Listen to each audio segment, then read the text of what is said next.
हरियापुर गांव में शंकर नाम का एक अनाथ लकड़हारा रहा करता था। गांव के लोग उसे मूर्ख कहकर पुकारते थे। एक दिन शंकर कुल्हाड़ी लेकर जंगल की ओर निकल रहा था।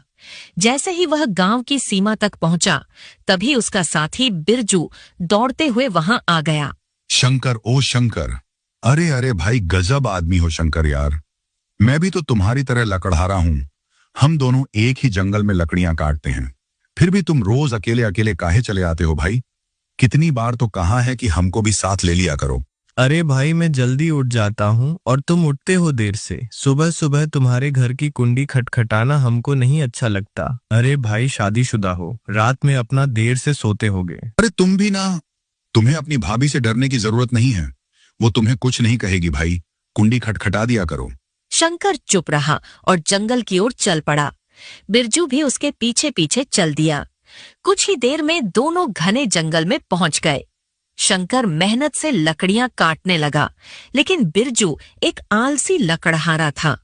वो शंकर की ओर देखकर बोला, अरे शंकर भाई, तुम तो फटाफट लकड़ियां काट लेते हो। मैं तो चाहकर भी इतनी जल्दी नहीं काट पाता। क्या तुम मेरी मदद नहीं करोगे? शंकर मुस्कुराया और उसने बिरजू की लकड़ियां भी काटना शुरू कर दिया। बिरजू मन ही मन शंकर की ओर देखकर बोला, मूर्ख कहीं का, इससे बड़ा मूर्ख मैंने ना देखा। कुछ ही देर में शंकर ने उसकी लकड़ियों का गट्ठर भी बना दिया। बिरजू मुस्कुराया और बोला, अरे भाई शंकर, अगर तुम ना होते तो पता नहीं मेरा क्या होता। शंकर ने कुछ नहीं कहा। उसने अपना गट्ठर सिर पर उठाया और बिरजू के साथ बाजार की ओर चल पड़ा।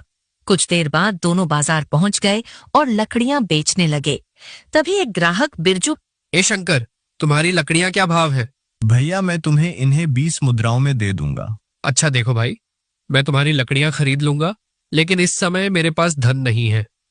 अगर तुम मुझे कल तक के लिए उधार दे देते हो तो मैं तुम्हें 25 मुद्राएं दूंगा। बोलो। अरे भाई, अगर उधार मांग रहे हो तो ले जाओ। मुझे तुमसे 5 मुद्राएं ज्यादा नहीं चाहिए। कल तुम मुझे 20 मुद्राएं ही दे देना, बस इतना ही चाहिए। यह सुनकर रतन मुस्कुराया और लकड़ियां लेकर चला गया। रतन के जाते ही बिरजू शंकर के पास आया। ए शंकर, ए भाई, तुमने उसको लकड़ियां उधार में काहे दे दी हैं? अरे कोई बात नहीं, कल वो मुझको पैसे दे देगा और फिर कल मैं उसको और लकड़ियां बेचूंगा। तब मेरी आमदनी 40 मुद्राओं की हो जाएगी। हाँ। इतना सुनते ही बिरजू मन ही मन हंस पड़ा और बोला, मूर्ख कहीं का। शंकर चुपचाप घर की ओर लौट गया। अगले दिन शंकर फिर लकड़ियां लेकर बाजार में बैठा था। तभी उसकी नजर रतन पर पड़ी। शंकर तुरंत उसके पास गया और रतन से बोला, ओ रतन, ए भाई, मेरी 20 मुद्राएं तो दे दो। तुमने कल का ही समय मांगा था। यह सुनकर रतन क्रोधित हो गया। कौन सी 20 मुद्राएं? अरे बकवास बंद कर। जो लकड़ियां तूने दी थी वो सारी की सारी गीली थी। पूरे घर में धुआं ही धुआं भर गया। सब बदबू कर रहा है, एक भी ठीक से नहीं जली। मैं तो सोच रहा था कि उल्टा तुझसे पैसे मांगूं, मेरा घर साफ करने के लिए, जो तेरी लकड़ियों की वजह से गंदा हो गया है।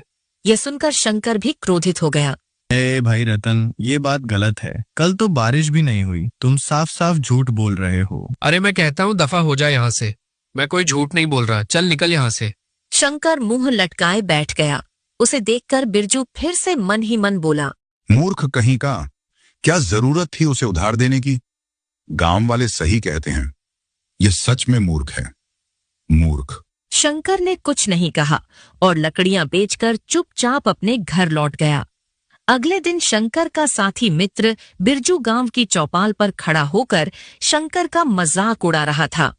वहां पर गांव का मुखिया बैठा था और मुखिया की पुत्री राधा भी पास में खड़ी थी। मुखिया जी, हमारे गांव का सबसे बड़ा मूर्ख अगर कोई है तो वह शंकर है। अब आप ही बताइए, उसे रतन को उधार में लकड़ियां देने की क्या जरूरत थी? हैं? अब भाई, रतन के बारे में कौन नहीं जानता? वो कभी किसी का उधार लौटाता है क्या? नहीं लौटाता। अरे भाई, शंकर को तो कोई भी मूर्ख बना सकता है। इतने में गांव की बुजुर्ग गंगा ताई वहां आ गई। बिरजू, तुम्हें शंकर का मजाक नहीं उड़ाना चाहिए। वो तुम्हें अपना दोस्त मानता है। गंगा ताई दोस्त तो वो है, लेकिन उसकी मूर्खता के कारनामे देखकर मैं हंसे बिना रह ही नहीं पाता। तभी राधा ने गंगा ताई से कहा, गंगा ताई, शंकर को तो बड़ी आसानी से बेवकूफ बनाया जा सकता है। यह सुनकर गंगा ताई क्रोधित हो गई। राधा, तुम तो मुखिया की पुत्री हो, तुम्हें तो कम से कम ऐसी बातें नहीं करनी चाहिए। शंकर बहुत ही सीधा साधा लड़का है। तभी वहां पर शंकर आ पहुंचा। उसने मुखिया, राधा, गंगाताई और बिरजू को खड़े देखकर चौंक कर पूछा। अरे क्या बात है, तुम सब यहाँ क्यों खड़े हो? राधा ने झट से उत्तर दिया। दरअसल शंकर, आज सुबह ही हमारी बकरी गुम हो गई है। हम सब इसी के बारे में चर्चा कर रहे थे। लगता है कि वो जंगल की ओर भाग गई है। शायद किसी जंगली जानवर का शिकार बन गई हो। हे भगवान, फिर तो उसका मिलना बहुत जरूरी है। अच्छा, तुम चिंता मत करो, मैं उसे ढूंढ कर लाता हूँ। इतना कहकर शंकर वहां से चला गया। उसके जाते ही राधा गंगाताई से मुस्कुराकर बोली, देखा गंगाताई, मैंने कहा था ना, शंकर को कोई भी मूर्ख बना सकता है। वो पूरी बात सुने बिना ही जंगल की ओर चल पड़ा। इसे ही तो मूर्ख कहते हैं ना। गंगाताई बेचारी चुप रह गई। कुछ देर बाद शंकर थकाहारा लौटा और राधा से कहा, राधा, मैंने पूरे गांव के चारों ओर देखा, लेकिन तुम्हारी बकरी का नामो निशान तक नहीं मिला। ये सुनकर राधा हंस पड़ी। क्योंकि मेरी बकरी तो मेरे घर पर ही थी। मूर्ख, आने से पहले तुमने हमारे चेहरे को गौर से क्यों नहीं देखा? हम सब तुम्हारे बारे में ही बात कर रहे थे और यही कह रहे थे कि तुमसे बड़ा मूर्ख इस गांव में और कोई नहीं है। अरे देखो भाई, मेरी बिटिया सही कह रही है शंकर। तुम्हें थोड़ी बहुत चतुराई लानी चाहिए। ऐसे मूर्ख बन के जीवन जीने से क्या हो जाएगा। इतना कहकर राधा मुखिया के साथ चली गई। बिरजू भी वहां से चला गया। गंगाताई शंकर को देखकर दुखी हो गई और बोली, शंकर, तू आखिर कब चतुर बनेगा? जब गांव वाले तेरा मजाक उड़ाते हैं तब मुझे बहुत बुरा लगता है। तुझे क्या जरूरत थी रतन को लकड़ियां उधार देने की? हाँ, और जब लोग तेरे मुंह पर मूर्ख कहकर चले जाते हैं तब भी तो तू कुछ नहीं कहता। क्यों? गंगाताई, दरअसल मैं इन गांव वालों से ना इसलिए कुछ नहीं कहता क्योंकि बचपन में जब मैं अनाथ था तो इन्हीं गांव वालों की बदौलत ही मैं पलकर बड़ा हुआ हूँ। मैं इन्हें अपना उपकार मानता हूँ और इन्हीं के एहसान की वजह से मैं चुप रहता हूँ। अब बताइए, भला यह नहीं होते तो मैं कैसे जिंदा रहता? और जिसने जिंदगी दी है उन लोगों का क्या बुरा मानना। इतना कहकर शंकर वहां से चला गया। गंगाताई भी अपने घर लौट गई। अगले दिन शंकर और बिरजू मिलकर जंगल में लकड़ियां काट रहे थे। तभी बिरजू मुस्कुराते हुए शंकर से बोला, शंकर, अरे भाई एक बात कहूं, कुछ भी कहो, कल मुखिया जी की बेटी राधा ने तुम्हारे साथ ठीक नहीं किया। अरे भाई, उसे तुम्हारे साथ ऐसा मजाक नहीं करना चाहिए। शंकर ने कुछ नहीं कहा और चुपचाप लकड़ियां काटता रहा। लगता है कल की घटना से नाराज है। जैसे भी हो मुझे इसे मनाना पड़ेगा, नहीं तो आज सारी की सारी लकड़ियां मुझे ही काटनी पड़ेगी। बिरजू कुछ कहने ही वाला था कि तभी अचानक एक पक्षी उड़ता हुआ वहां आ गया। उसकी आंखें लाल रंग की थीं। वो सीधे शंकर और बिरजू की ओर घूर कर देखने लगा। पक्षी का इस तरह से घूरना शंकर को बड़ा ही विचित्र लगा। शंकर ने बिरजू से कहा, हे बिरजू, यह पक्षी तो बड़ा ही विचित्र लग रहा है। हाँ, तुम सही कह रहे हो। अब मुझे तो इसको देखकर डर लग रहा है। तभी अचानक वो पक्षी मनुष्य की भाषा में बोला, तुम दोनों डरो मत। अगर तुम दोनों मेरा बताया हुआ कार्य करोगे तो मैं तुम्हें धनवान बना दूंगा। पक्षी को मनुष्य की आवाज में बोलते देख शंकर और बिरजू दोनों बुरी तरह से डर गए। हे बिरजू, मैंने तो जीवन में पहली बार किसी पक्षी को इंसानी भाषा में बोलते हुए देखा है। ये कोई साधारण पक्षी हो ही नहीं सकता। हमें इसकी बात नहीं माननी चाहिए। पता नहीं मायावी पिशाच, जादुई चुड़ैल क्या हो ये। तभी पक्षी ने बिरजू की ओर देखते हुए कहा, इसकी बातों में मत आओ, मैं तुम्हारा कोई नुकसान नहीं करूंगा। बताओ, क्या तुम धनवान नहीं बनना चाहते? मैं काफी समय से देख रहा हूं कि तुम रोज मेहनत से लकड़ियां काटते हो। क्या तुम नहीं चाहते कि तुम्हारे पास इतना धन हो कि तुम्हें कभी काम करने की जरूरत ही ना पड़े? बोलो। ये सुनकर बिरजू के मन में लालच जाग उठा। ये बताओ, ऐसा कौन सा कार्य करवाना चाहते हो? बहुत मुश्किल काम नहीं है। यहां से थोड़ी दूर पे एक लाल वृक्ष है, उसकी डाल काटकर मुझे ला कर दे दो। इसके बदले में मैं तुम्हें सोने की इतनी मुद्राएं दूंगा जिसकी तुमने कभी कल्पना भी नहीं की होगी। ये सुनकर बिरजू की आंखों में और लालच की चमक आ गई। ए बिरजू, इस पक्षी की बातों में मत आओ, चालाक लग रहा है मुझे यह। मुझे तो यह एक नंबर का मूर्ख लगता है, लेकिन तुम चतुर दिखाई देते हो। देखो, जंगल के इस हिस्से में कोई मनुष्य नहीं आता। मैं काफी समय से केवल तुम दोनों को ही यहां पर देख रहा हूं। सोचा तुम्हारी मदद कर दूं। मुझे इसकी बातों में सच्चाई लग रही है। शंकर, मैं इसका यह काम कर ही देता हूं। वैसे भी मैंने लाल वृक्ष के बारे में सुन रखा है और यह केवल उसकी डगाल काटने को कह रहा है। ठीक है, कर देते हैं। क्या दिक्कत है? नहीं बिरजू। शंकर ने मना करने की बहुत कोशिश की, लेकिन बिरजू नहीं माना और पक्षी से कहा, देखो, मैंने लाल वृक्ष के बारे में सुना तो है, अब यह है कहाँ मैं ये नहीं जानता। अगर तुम मुझे वहां पहुंचा दो तो मैं तुम्हारा काम कर दूंगा। अच्छा, तो फिर आओ मेरे साथ, चलो। बिरजू पक्षी के पीछे पीछे चल पड़ा। कुछ ही देर में वे तालाब के किनारे पहुंच गए, जहां पर लाल वृक्ष खड़ा था। उसके पत्ते भी लाल रंग के थे। बिरजू ने तुरंत कुल्हाड़ी से उसकी डाल काट दी। अगले ही पल पक्षी की आंखों से रंग बिरंगी किरणें निकली और वहां सोने की मुद्राओं का ढेर प्रकट हो गया। ये देखकर बिरजू बहुत खुश हो गया। वो मुस्कुराते हुए बोला, यहां आते हुए मुझे शंकर की बात याद आ रही थी कि कहीं मैं कोई गलती तो नहीं कर रहा। अरे वाह वाह वाह! लेकिन अब तो पक्का विश्वास हो गया कि शंकर मूर्ख है। मूर्ख? अच्छा हुआ वो यहां नहीं आया, नहीं तो यह धन मुझे उसके साथ बांटना पड़ता। हाँ, यह धन ले जाओ और याद रखना, अब कभी इस जंगल में मत आना। जाओ। हाँ ठीक है, अब भला मैं जंगल में क्यों आने लगा? मैं तो धनवान हो गया हूँ। बिरजू सैकड़ों मुद्राएं उठाकर सीधे अपने गांव लौट आया। वहां उसने मुखिया को सारी घटना सुनाई और कहा, मुखिया जी, मजा आ गया। अब मैं गरीब नहीं रहा। अरे मैं धनवान बन चुका हूँ। धनवान! अरे वाह भाई, वाह वाह वाह! किस्मत का खेल है बिरजू। तुम्हारी किस्मत में धन लिखा था, सो तुम्हें मिल गया। और वहीं शंकर, वो भी तो वहीं खड़ा था, उसने अपनी मूर्खता से सब गवा दिया। इतने में शंकर वहां आ पहुंचा। उसने बिरजू से कहा, अरे बिरजू, तू यहाँ है? अरे भाई, मैं तुझे जंगल में ढूंढता फिर रहा था। मुझे लगा कि कहीं तुम किसी खतरे में ना पड़ गए हो। इसी डर से आज मैंने लकड़ियां भी नहीं काटी। लेकिन बिरजू हंसकर बोला, अरे शंकर, वो पक्षी सही कह रहा था।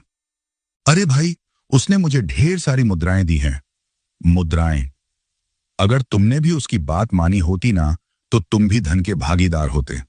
लेकिन तुम ठहरे एक नंबर के मूर्ख आदमी, इसीलिए अब तुम्हारा धन में कोई हिस्सा नहीं है। शंकर गहरी सोच में डूब गया। उसने मुखिया की ओर देखकर कहा, मुखिया जी, पता नहीं क्यों पर मुझे लगता है कि वो पक्षी कोई रहस्यमय पक्षी था। मुझे लगता है कि बिरजू को उसकी बात नहीं माननी चाहिए थी। बाकी अब भगवान जाने। चल, मैं चलता हूँ। इतना कहकर शंकर वहां से चला गया और थोड़ी ही देर में पूरे गांव में यह चर्चा फैल गई कि शंकर ने अपनी मूर्खता की वजह से ढेर सारा धन खो दिया और बिरजू ने अपनी चतुराई से रातों रात धनवान बनने का सौभाग्य पा लिया। अगले दिन शंकर अकेले जंगल गया। उसने चारों ओर देखा और अपने आप से कहा, बाप रे बाप, न जाने क्यों आज बड़ा ही विचित्र सा सन्नाटा पसरा हुआ है। खैर, जो भी हो, अब तो मुझे अकेले ही लकड़ियां काटनी पड़ेंगी, क्योंकि बिरजू तो अब धन बना चुका है। इतना कहकर शंकर लकड़ियां काटने लगा। तभी अचानक एक चूहिया वहां पर आ गई और शंकर की ओर घूरने लगी। उसकी आंखों में आंसू थे। चूहिया का इस तरह से रोना शंकर को बड़ा ही विचित्र लगा। अचानक चूहिया इंसानी आवाज में बोली, मेरी मदद करो शंकर। ये सुनकर शंकर चौंक गया और डर भी गया। हे भगवान, कल एक पक्षी इंसानी आवाज में बात कर रहा था और आज एक चूहिया इंसानी आवाज में बोल रही है। यह जंगल तो बड़ा ही रहस्यमय होता जा रहा है। कौन हो तुम? मुझसे डरो नहीं, मैं तो तुमसे मदद मांग रही हूँ। मुझ पर दया करो, मैं बड़ी मुश्किल से कैद से भाग आई हूँ। चूहिया की आवाज सुनकर शंकर को न जाने क्यों उस पर तरस आ गया। ओ हो, कौन हो तुम और किसकी कैद से भागी हो? मुझे एक राक्षस ने जादू से इस रूप में बांध रखा है। ये सुनकर शंकर चौंक गया और बोला, हो, तो इसका मतलब तुम चूहिया नहीं बल्कि कोई और हो। तो फिर तुम्हारा असली रूप कौन सा है? राक्षस ने मुझ पर ऐसा जादू किया है कि अगर मैं किसी को भी अपनी सच्चाई के बारे में बता दूं, तो मैं उसी क्षण जलकर राख हो जाऊंगी। मैं बड़ी मुश्किल से थोड़ी देर के लिए उसकी गुफा से भाग आई हूँ और किसी इंसान की तलाश में थी। इत्तेफाक से मुझे तुम मिल गए। मेरी मदद करो शंकर। मैं तो बरसों से यहाँ लकड़ी काट रहा हूँ, लेकिन मुझे कभी किसी डरावनी चीज का अनुभव तो नहीं हुआ। आखिर यह बताओ, यहाँ पर कौन सा राक्षस रहता है? राक्षस तो यहाँ वर्षों से रहता है, लेकिन बहुत साल पहले एक साधु महाराज ने अपनी तंत्र शक्ति से उसे वश में किया था और उसे एक पक्षी में परिवर्तित कर दिया था। कल किसी मूर्ख ने उसे आजाद कर दिया है। ये सुनकर शंकर चौंक गया। ओ, अब मेरी समझ में आ रहा है। कल सचमुच एक पक्षी आया था और मुझसे और मेरे दोस्त से इंसानी आवाज में बात कर रहा था। उसने कहा था कि लाल वृक्ष की एक डाली काट के दे दो तो वह हमें बहुत सारा धन देगा। भाई मैंने तो मना कर दिया, लेकिन मेरा दोस्त बिरजू वो लालच में आ गया। हाँ, वर्षों पहले साधु ने उसी राक्षस को पक्षी के रूप में बांध दिया था और उसके असली रूप को लाल वृक्ष की डाल में कैद कर दिया था। इसीलिए इस जंगल में वर्षों तक मनुष्य का आना बना रहा। राक्षस कई सालों से किसी मनुष्य का इंतजार कर रहा था। शायद उसकी नजर तुम दोनों पर पड़ी हो और तुम्हारा दोस्त उसके लालच में आ गया हो।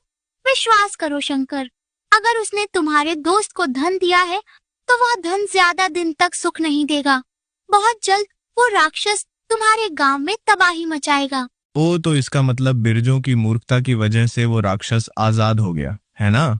अचानक चूहियां रंग बिरंगी किरणों में बदलकर वहां से गायब हो गई और दूर से जंगल में गूंजती हुई हंसी सुनाई देने लगी। मूर्ख इंसान! ये सुनकर शंकर के रोंगटे खड़े हो गए। वो डर के मारे वहां से भाग गया और सीधे अपने घर आ पहुंचा। घर पर शंकर मन में बार बार उस चूहिया का विचार करता रहा।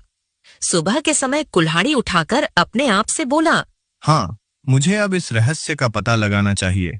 कहीं वास्तव में बिरजू की मूर्खता की वजह से वो राक्षस आजाद ना हो गया हो। इतना कहकर शंकर जंगल की ओर रवाना हो गया और चूहिया को ढूंढने लगा। तभी अचानक उसके कानों में एक तेज आवाज गूंजी। कौन हो तुम और इस जंगल में क्या कर रहे हो? चले जाओ यहाँ से, अब यह जंगल सुरक्षित नहीं है। शंकर ने पीछे पलटकर देखा। एक साधु खड़े थे। हम क्या तलाश रहे हो तुम यहाँ पे? शंकर ने साधु को सारी घटना सुना दी। ओ, इसका मतलब उस लकड़हारे ने राक्षस को आजाद कर दिया और वो राक्षस एक गुफा में रहता है। साधु महाराज, तो फिर मुझे उसकी गुफा का पता बताइए, मैं राक्षस का अंत करूंगा। अच्छा, क्या तुम्हें राक्षस से डर नहीं लगता? साधु महाराज, मैं अपनी आंखों के सामने अपने गांव वालों को मरते हुए नहीं देख सकता, और फिर मैं उस चूहिया की भी मदद करना चाहता हूँ। साधु की आंखों से रंग बिरंगी किरणें निकली जो सीधी शंकर की कुल्हाड़ी पर पड़ी। ओम नमः शिवाय। लो बेटा, अब यह तुम्हारी कुल्हाड़ी साधारण नहीं रही, यह जादुई शक्तियों से भर गई है। अपनी आंखें बंद करो और जब तुम आंखें बंद करोगे तो स्वयं को राक्षस की गुफा के सामने पाओगे। राक्षस पर सीधे इस कुल्हाड़ी से वार करना।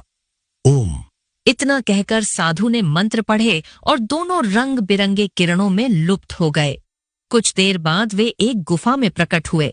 वहां वही चूहिया बैठी थी और राक्षस उसकी ओर घूर रहा था। अचानक साधु और शंकर को प्रकट होते हुए देखकर राक्षस चौंक गया और गुस्से से बोला, अरे तू तो वही है ना जो अपने दोस्त को मेरे बताए कार्य को करने से रोक रहा था। मूर्ख इंसान! मूर्ख शब्द सुनकर शंकर का खून खोल उठा। और अब यही मूर्ख इंसान तेरा अंत करेगा। इतना कहते ही शंकर ने जादुई कुल्हाड़ी से राक्षस पर वार कर दिया। अचानक राक्षस चीखने लगा। ये कैसे हो सकता है? ये कैसे हो सकता है? कुछ ही क्षणों में राक्षस जलकर राख हो गया और उसी पल चूहिया रंग बिरंगी रोशनी में बदलकर एक सुंदर राजकुमारी में परिवर्तित हो गई। राजकुमारी को देखकर शंकर दंग रह गया। कुछ वर्ष पहले वह अपने पिता के साथ इस जंगल में घूमने आई थी। राक्षस ने मुझे देखकर विवाह की इच्छा जताई। मेरे पिता ने मना कर दिया। राक्षस क्रोधित हो गया। तभी यही साधु महाराज प्रकट हुए और उन्होंने उसे पक्षी में परिवर्तित कर दिया। और जब तुम्हारे दोस्त ने अपनी मूर्खता में उसे आजाद कर दिया तो वह सबसे पहले राजकुमारी के पास गया। उसने फिर से विवाह की इच्छा जताई। राजकुमारी ने मना किया तो उसने गुस्से में राजकुमारी को चूहिया बना दिया और यहाँ ले आया। लेकिन किस्मत से राजकुमारी भाग निकली और तुमसे मिली और आज तुम्हारी वीरता से राक्षस का अंत हुआ। शाबाश, क्या तुम मुझसे विवाह करोगे? अब राजकुमारी, मैं तो एक साधारण सा लकड़हारा हूँ। नहीं शंकर, तुम साधारण नहीं हो। तुम्हारा मन सोने की तरह शुद्ध है। तुम वीर भी हो और तुमने मेरी जान बचाई है। शंकर मुस्कुराया और राजकुमारी के साथ गांव लौटा। साधु ने गांव वालों के सामने शंकर की वीरता का बखान किया। गांव वाले जो उसे मूर्ख समझते थे, शर्मिंदा हो गए। वहीं राक्षस का अंत होते ही बिरजू की सारी स्वर्ण मुद्राएं मिट्टी में बदल चुकी थीं। हे बिरजू, तुम्हारे नसीब में बस थोड़े से धन का सुख लिखा था, लेकिन शंकर के नसीब में राजकुमार बनना लिखा था। हम सब देखो उसे मूर्ख समझते थे, लेकिन असल में शंकर सबसे चतुर और वीर निकला।